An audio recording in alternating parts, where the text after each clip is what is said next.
Hello everyone, welcome back to our channel. In this video, I'm going to show you how you can bulk import to Shopify. So the first step that you have to do is to prepare your CSV file. So just download Shopify's product CSV template by going to products and then tap on imports in your Shopify admin and check and clicking sample CSV. So just open the template in Excel or Google Sheets and then fill in the product details like the handle. This is the unique ID, the title, the body, the description, the vendor, the type, tags, and etc. So each row represents a product variant, so just save as a CSV format.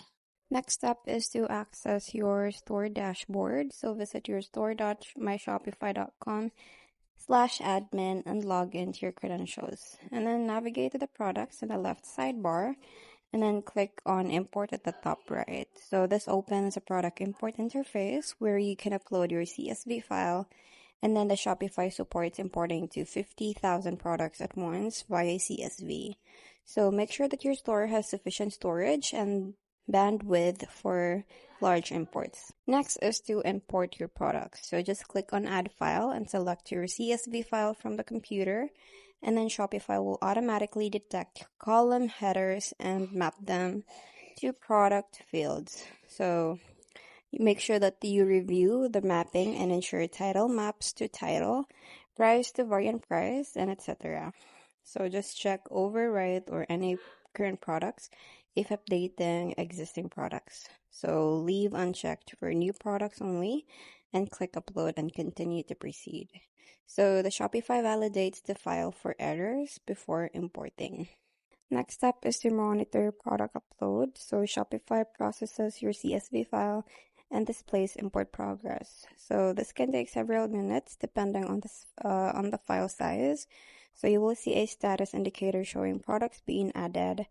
So if errors occur, just Shopify will generate an error CSV listing, problematic rows. So just download this file to fix issues and re-import. So once complete, you will see a success message with a total products imported. So lastly is to check imported products. So return to the products in your Shopify admin to view the imported items. So you can click on the products to verify titles, descriptions, prices, images, and inventory, and check if they're correct. So you can add products to collections to organize your catalog. So you can set up product tags for better filtering. So you just have to enable product meta fields if needed for custom data. So publish products by changing status from draft to active, and then your bulk import is now complete. So that's pretty much it. I hope you find this video helpful. Thank you for watching, and I'll see you in my next one. Bye!